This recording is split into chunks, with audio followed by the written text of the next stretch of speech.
ఇప్పుడు మనం 2025వ సంవత్సరం మే నెల 1వ తేదీ నుంచి 31వ తేదీ వరకు ద్వాదశ రాశుల్లో 8వ రాశి వృశ్చిక రాశి వారి జ్యోతిష్యం భూత భవిష్యత్తు వర్ధమానం ఎలా ఉందో మన జానకిరామ్ని అడిగి చూద్దామండి. ప్రశ్న శాస్త్రంలా జానకిరామ్ వృశ్చిక రాశి వారి జాతకం, ప్రశ్న, యోగం, చదువు, విద్య, ఉద్యోగం ఎలా ఉంది చూడు. ప్రశ్న శాస్త్రంలో అనుకున్న కోరిక, చేసే పనిది, చదువు, విద్య, ఉద్యోగంది, సంతానంది, సంసారంది, కుటుంబంది, ఆరోగ్య బలంది, ఇసుక బలంది, యోగ బలంది, ధర్మబలంది, అనుకున్న కోరికది, వ్యవసాయ విషయంది, బిజినెస్ విషయంది, కెరీర్ విషయంది, నమ్మిన పనిది ఎలా ఉంది, చేసే పనిది, ఇసుకదంతం, ఏకదంతం, అనేకదంతంది ఎలా ఉంది, అలాగే శుభయోగంది బలంది ఎలా ఉంది, కళ్యాణ బలంది ఎలా ఉంది చూడు. ఈ రాశి వారి జాతకంలో చెప్పాలంటే మాత్రం ముఖ్యంగా మాత్రం దశబలం భారీగా ఉన్నదండి వీరి పేరు మీద.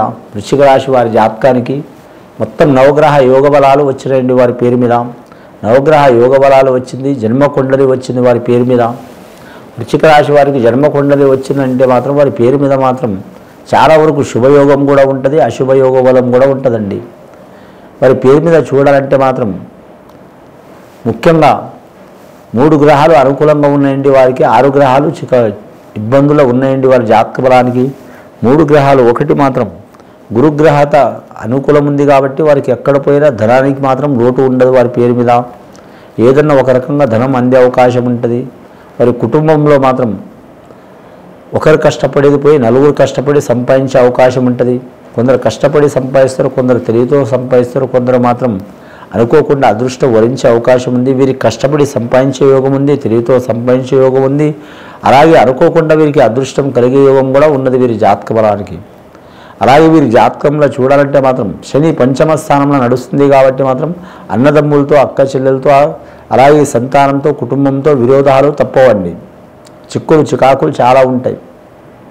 ముఖ్యంగా మాత్రం కంటిలో నలుసు, కాలిలో ముళ్ళు, చెవులో జూరిగా, అలాగే మాత్రం ఇంటి పోరు, ఎవ్వరు ఏగలేరండి. ఇది ఏమైనా చెప్పినా శతకముని కాదండి, నిజం, వాస్తవం అది. బయట వాళ్ళు ఎంతమందితో అన్నా ఏగగలుగుతూ కానీ కుటుంబ సభ్యులతో మాత్రం ఏగలేరు. ఇంటి పోరు అలా ఉంటుంది. అది ఇంటి ఇల్లాలు కావచ్చు, ఇల్లాలకి సంబంధించిన వారు కావచ్చు, ఎవరైనా కావచ్చు, ఇబ్బంది చాలా ఉంటుంది. ముందు చూస్తే నువ్వు, వెనక చూస్తే గొయ్యి అన్నట్టు ఉంటుంది. ఎవరికి ఏం చెప్పలేరు. కొడితే ఒక బాధ, తిడితే ఒక బాధ. ఏమనకపోతే వీడేమంటలేడని వీరి మీద ఇబ్బందులు పెట్టేవారు కూడా ఉంటారు. ఈ రాశి వారి జాతకంలో పంచమ స్థానంలో శని ఉన్నందువలన మాత్రం పంచముఖి ఆంజనేయ స్వామిని పూజ చేయడం చాలా వరకు మంచిది. అలాగే వీరి జాతకానికి మాత్రం రాహు గ్రహ బలం కూడా మాత్రం మంచిగా ఉంది వీరి జాతక బలానికి.